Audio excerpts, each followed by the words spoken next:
دوستان، شبتون بخیر. امروز یک لایو خیلی جذاب قرار اجرا کنیم که سوال خیلی زیاده بچه هاست، مخصوصا دانشجوها. موضوع امروز لایو ما در رابطه با اینه که ما قبل از اینکه بخوایم شبکه را بندازیم چه کاری باید بکنیم. خیلی همیشه سوال میکنن که ما میخوام شبکه را بندازیم، میخوام شبکه یاد بگیریم، مخصوصا دانشجوی دانشگاه تو زمینه آیتی و کامپیوتر که دارن درس میخونن. همش هدفشون اینه که شبکه یاد بگیرن. ما اومدیم یک خلاصی از پیش نیازایی که باید بدونیم قبل از اینکه یک شبکه کامپیوتری رو ایجاد کنیم رو با هم مرور کنیم.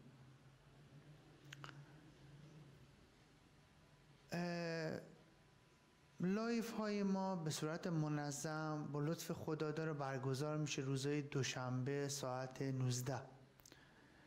ممنون میشم که لایف های ما رو اشتراک گذاری کنیم بین دوستانتون که هر کسی نیاز داره بتونه از این اطلاعات استفاده کنه.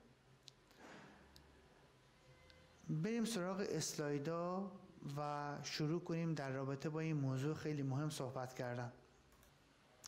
پس 5 موضوع بسیار مهم که قبل از ایجاد یک شبکه کامپیوتری باید بدونیم چیه؟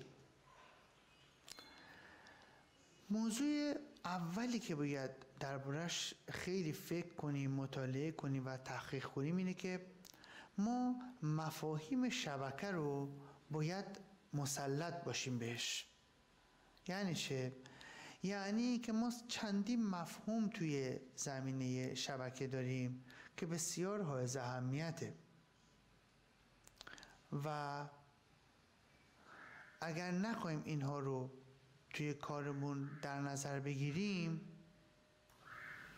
بله دوستان فرمودن صدا ضعیفه، الان یه خورده صدا قوی تر شد، فکر کنم مسئله حل شد. مفهومی رو که خیلی باید براش مهم باشه، چند تا مفهوم هست. من سعی کردم کلیات این موضوع رو خدمتون توضیح بدم.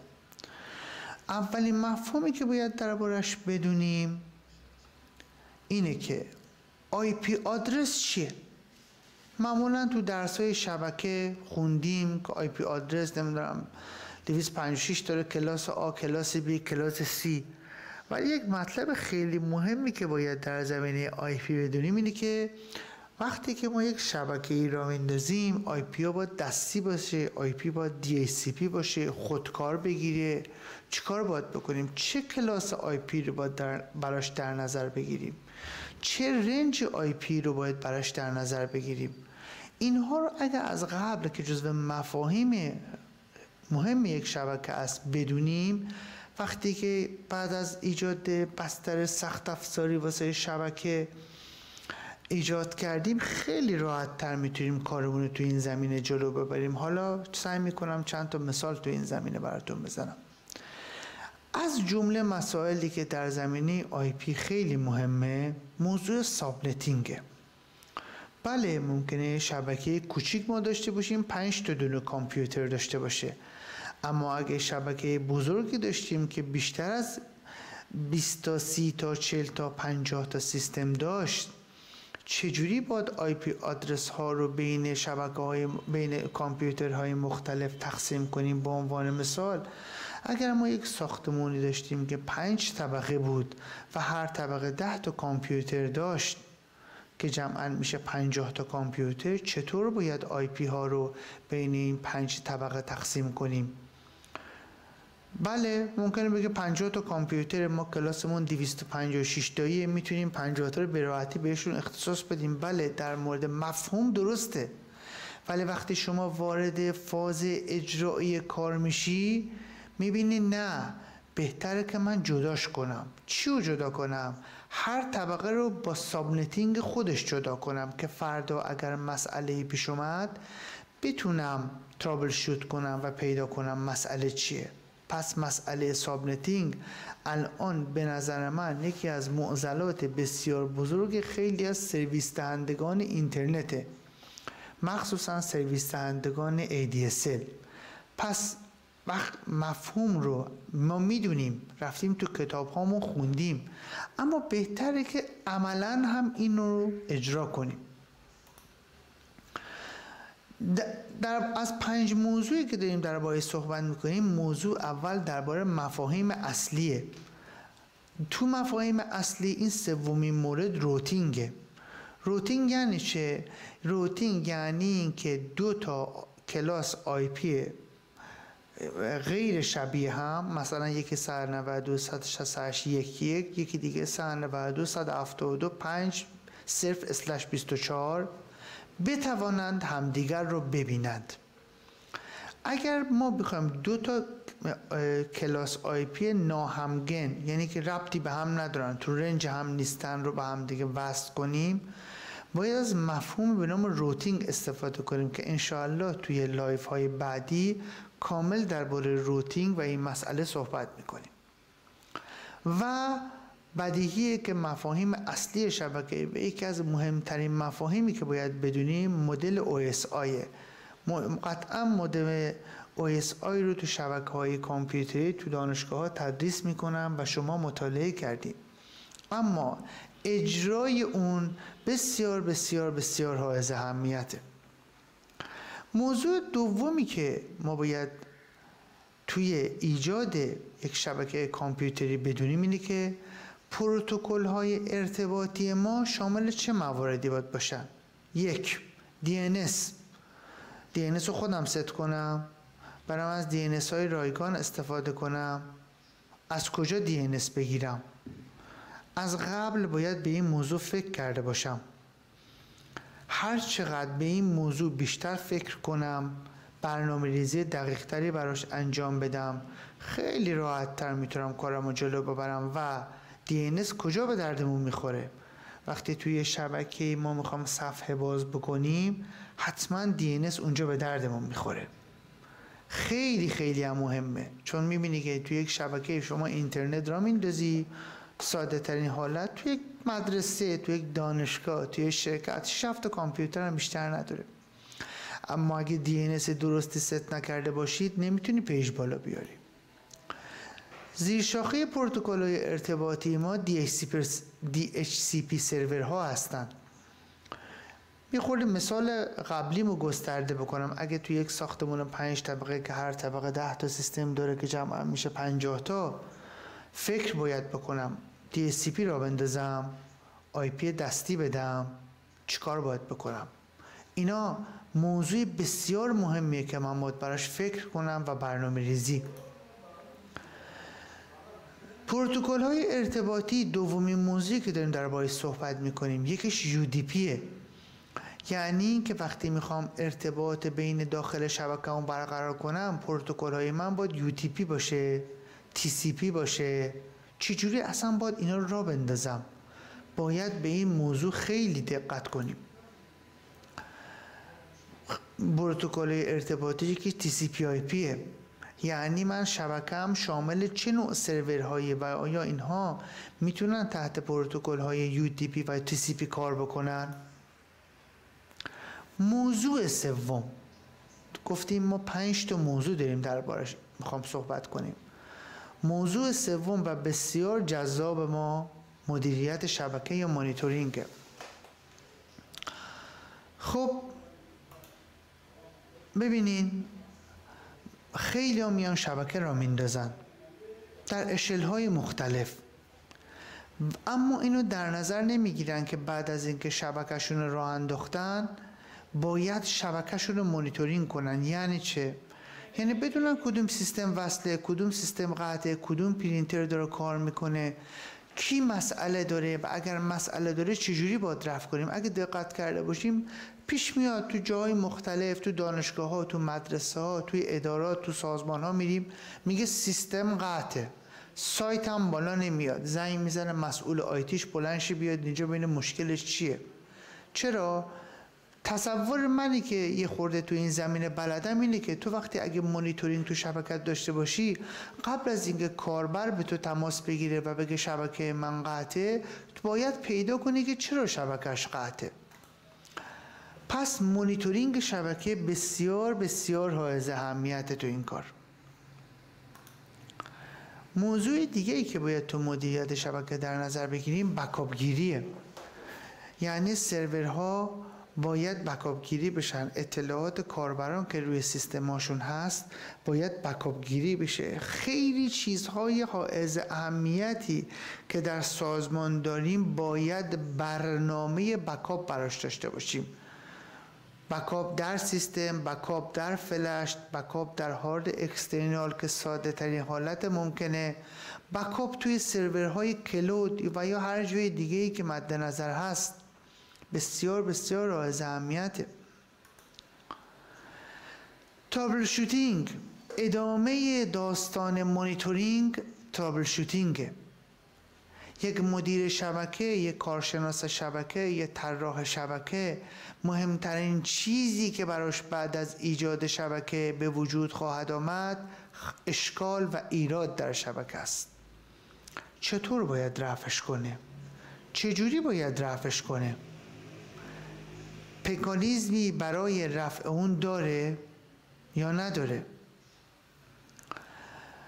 ریکاوری بازم بحث بسیار مهمیه که به بحث موضوع بکاپ برمیگرده.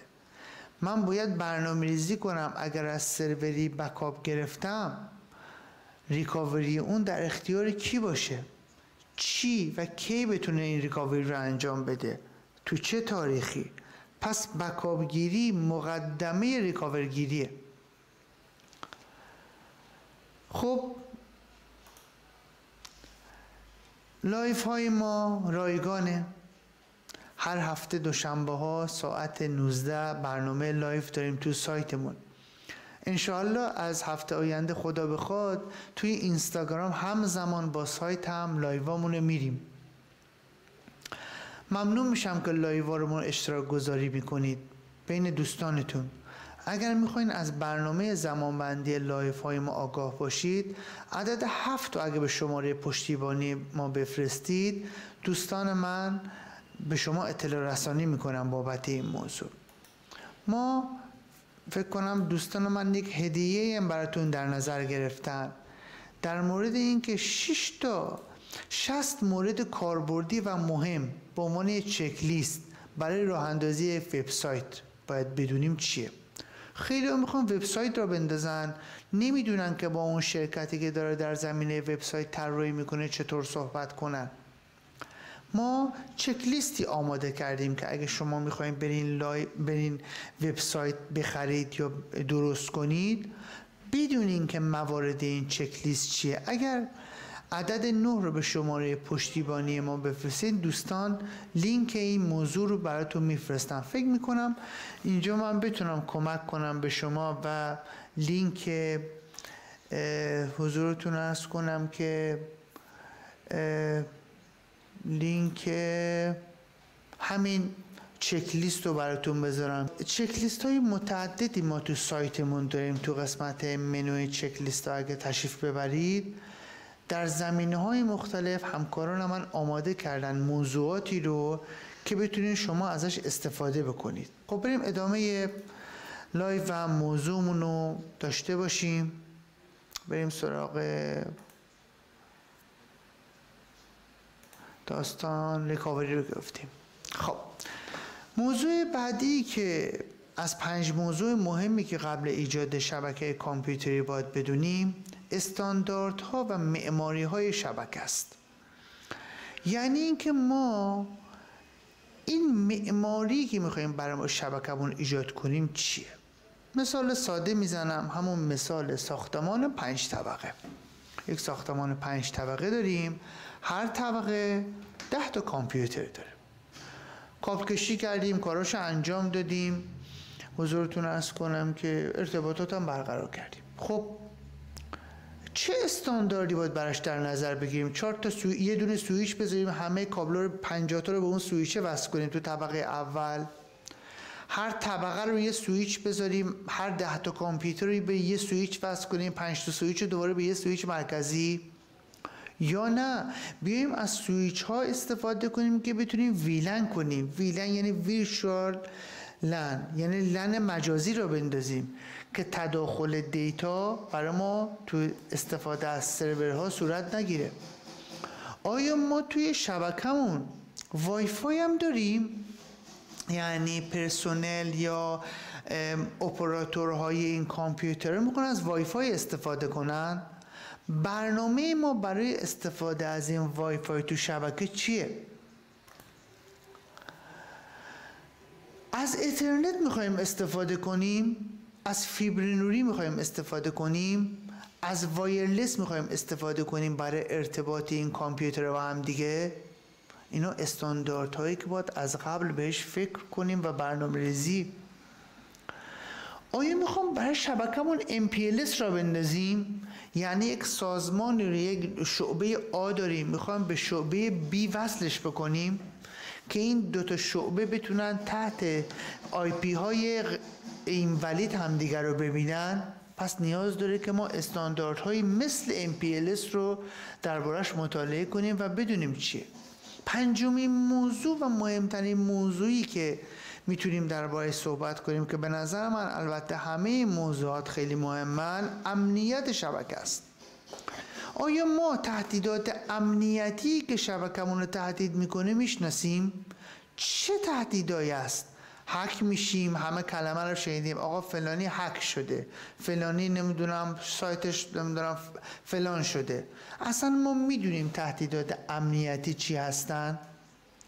روش های حفاظت از اطلاعات رو میدونیم با چی رو حفظ کنیم، چطوری حفظ کنیم، کجا حفظ کنیم. خبر خوب اینه که ما درباره تک تک این موضوعات بریز انشاءالله تو هفته‌های آینده لایف خواهیم داشت و اطلاع رسانی میکنیم. آیا ما تو شبکمون فایروال داریم؟ استفاده میکنیم؟ فایروالمون سخت افزاریه؟ فایروالمون نرم افزاریه؟ چطوره؟ برنامه‌ای براش داریم؟